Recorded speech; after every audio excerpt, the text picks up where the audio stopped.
With the help of AI, we recreated the minds of two of history's greatest thinkers, Plato and Karl Marx, to debate a question that has haunted civilization for millennia. What is the ideal society? We place these two philosophical titans face to face to discover whether the perfect society is built on order or liberation. Arguments from both sides are scored by 5 different AI models from 0 to 10. The debate begins with the following question. What does a perfect civilization truly look like? Plato, you may begin. An ideal society is one where justice governs every part, and each person performs the role for which their nature best suits them. Harmony arises when the rational, spirited, and appetitive elements of the soul and of the state act in balance. When reason rules with wisdom, courage obeys with discipline, and desire submits to necessity, the whole functions like a well-tuned lyre. The philosopher king is not a tyrant, but a guardian of truth, trained to see beyond illusion into the realm of the good.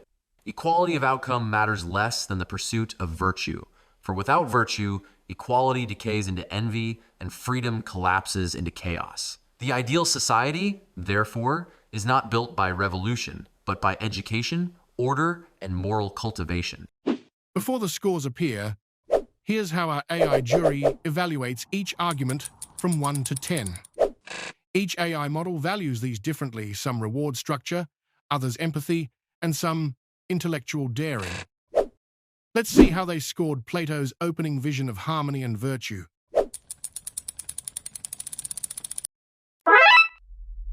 Your harmony disguises hierarchy.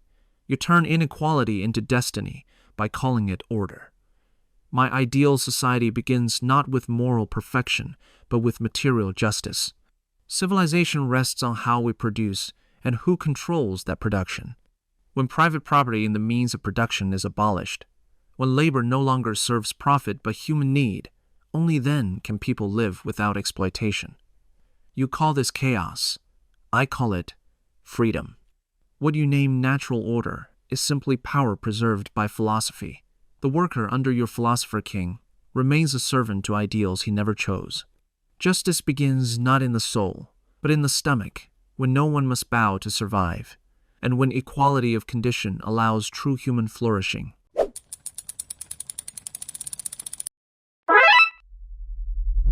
Before we continue, if you're enjoying this clash of ancient wisdom and revolutionary vision, make sure to subscribe. Now let's get back to Plato. Marx mistakes justice for mere equality. When everyone demands the same rewards, regardless of merit, excellence perishes and mediocrity rules. A city cannot stand on appetite alone. It must be guided by the wisdom of those who see beyond it. The philosopher's duty is not to dominate, but to harmonize, to ensure each person's nature contributes to the good of the whole. Material equality, without moral education, breeds resentment, not peace. Justice means giving each soul what fits its nature, not forcing all into one shape.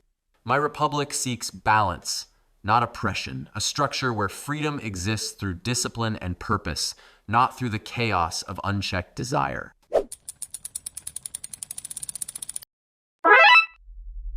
You dress hierarchy as harmony, yet beneath it lies servitude. The worker's nature, as you call it, is not destiny. It's history's wound. Labor, divided by class, has convinced the poor that obedience is virtue. But virtue imposed by power is merely ideology in disguise. When people control the fruits of their own work, cooperation replaces coercion. Equality is not sameness. It is shared freedom, the freedom to create, to learn, to participate in shaping society itself. You call this chaos, but it is collective reason. Justice cannot flow from obedience to rulers. It emerges from solidarity among equals. The ideal society will not be ruled, it will be lived.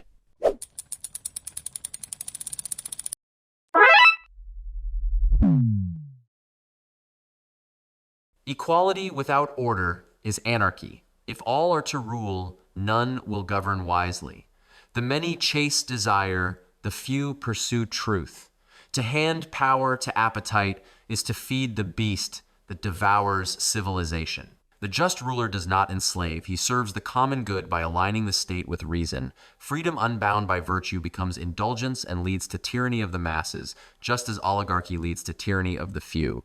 In my ideal city, each class contributes to the whole. Producers sustain, warriors defend, philosophers guide.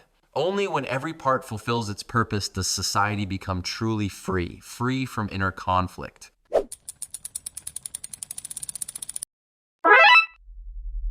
Your order defends privilege. You claim freedom collapses without hierarchy, yet hierarchy is what strangles it. Real equality is not chaos, it is the structure built by shared ownership and mutual respect. When workers own what they produce, greed loses its throne, and freedom becomes collective. The state no longer divides ruler from ruled. People govern together. Virtue cannot be decreed from above, it grows from conditions that nourish solidarity. Without equality, freedom is illusion, a stage on which the powerful act out liberty, while others clean the floor beneath it.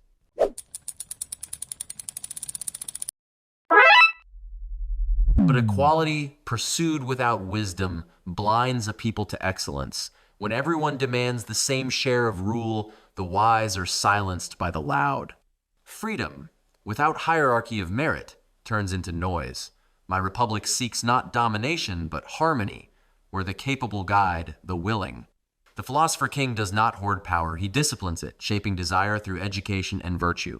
Equality gives every voice weight, but wisdom ensures those voices form a chorus, not a riot. Without order, equality devours itself.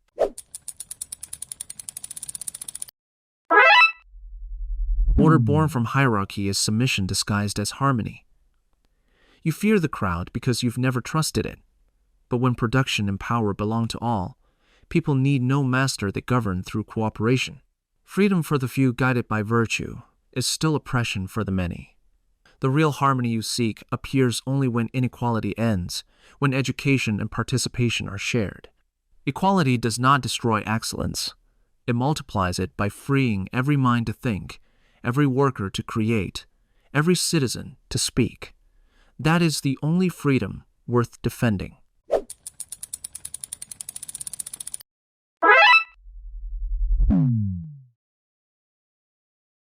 The state must guide the soul, just as reason must guide desire. Without moral education, democracy decays into demagoguery. Property, when unrestrained, corrupts the heart, yet abolishing it entirely erases individuality. In my republic, the guardians own little, not as punishment, but as purification, a freedom from greed. Ownership must serve wisdom, not impulse. The state exists not to satisfy desire, but to cultivate virtue. Wealth should obey reason, otherwise it enslaves those who chase it. The purpose of government is not to equalize all things, but to elevate all souls.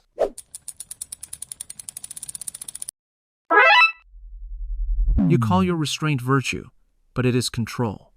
The state, as you describe it, is no guardian, it is a warden. What you call moral education is ideology, dressed in noble words. The ruling class defines virtue to keep power intact. True liberation requires dismantling the system itself, private ownership, wage labor, and the state that enforces both. When material inequality vanishes, coercion fades with it. Communism is not the death of individuality. It is its birth, shared by all. When labor is free, education becomes self-directed, and the state withers away, leaving only the community of equals.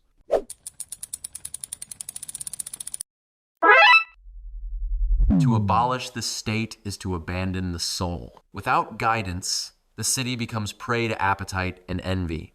You trust equality to teach wisdom, yet wisdom requires teachers, those who see beyond the passions of the day. The philosopher's role is not to dominate, but to enlighten. Property, law, and education must align with virtue, or else chaos follows. When each man rules himself with reason, the state is not oppression. It is reflection, the outer image of an ordered soul.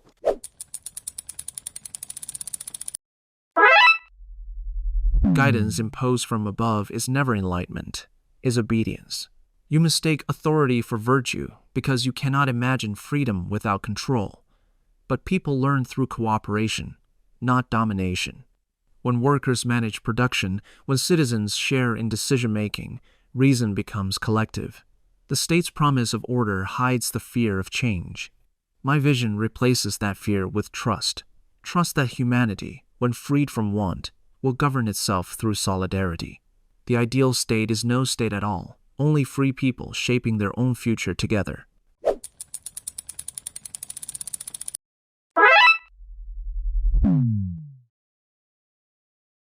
You assume mankind's goodness, Marx, yet history proves otherwise. Desire unrestrained enslaves the soul. The multitude is easily swayed by envy, pleasure, and pride. Justice, therefore, requires structure, laws, discipline, and the moral training of citizens. Not every person can be a philosopher, nor every craftsman a ruler. Each nature inclines to its own excellence. Morality cannot be born from equality alone. It is born from mastery of the self. Without guidance, desire consumes virtue. Without wisdom, freedom becomes decay. The just society educates desire before it liberates it.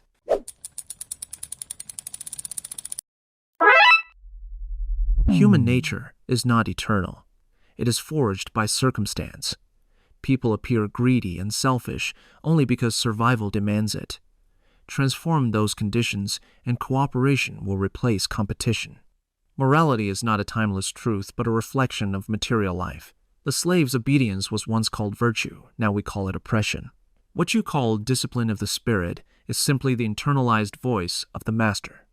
A classless world will not erase morality, it will release it, letting ethics rise from human solidarity rather than fear of authority.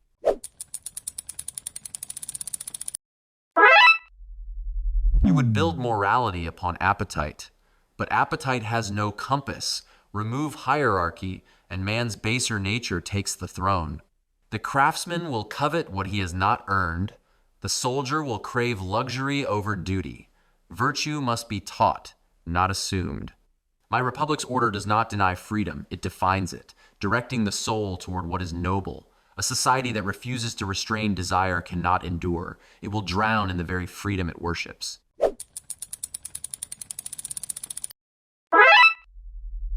You confuse restraint with oppression, Plato. The people you call ruled by appetite are shaped by hunger, by the scarcity your hierarchies preserve. End exploitation, and the instincts you fear will evolve into compassion and creativity. Morality cannot bloom in chains. It grows where equality frees conscience from servitude. Humanity's nature is not fallen. It is unfinished. When labor serves life instead of profit, the virtues you preach will no longer need guardians. They will belong to everyone.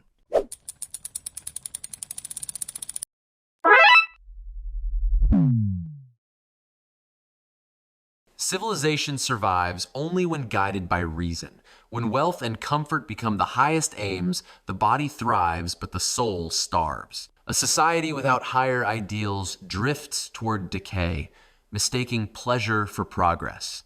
Your classless utopia, Marx, risks losing its purpose once struggle ends.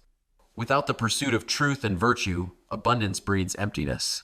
The philosopher's task is timeless, to remind mankind that wisdom, not wealth, is the true measure of civilization. The ideal society must look upward, not merely outward.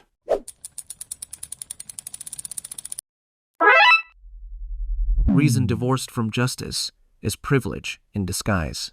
The higher good you defend is built on unseen labor, on workers whose suffering fuels your wisdom. The future belongs not to philosopher kings, but to collective creators.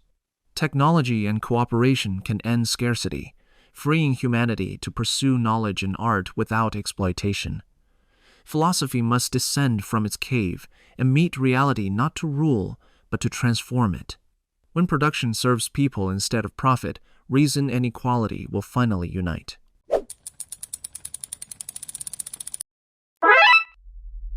Your dream of unity forgets the fragility of human nature. Without order, power merely shifts hands, and corruption wears a new face.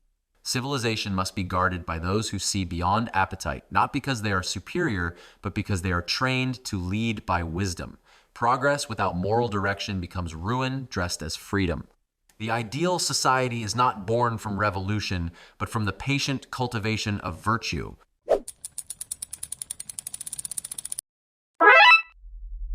Virtue imposed by rulers is hypocrisy sanctified. The guardians you trust are still men, shaped by the same desires they claim to master. Real progress comes when all people share in both labor and understanding, when education and ownership belong to everyone. The future of civilization lies not in control, but in cooperation. When oppression ends, wisdom will no longer need a rule. It will walk among us.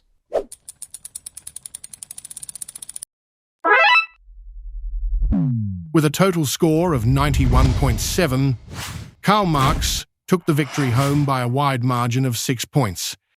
In the end, some judges leaned toward Plato's moral order, others toward Marx's social equality, proving that the vision of a perfect society remains forever divided. If you enjoyed this clash of ideas, make sure to subscribe to Digital Debates for more battles between history's greatest minds, and while you're at it, check out our last video about AI versus human creativity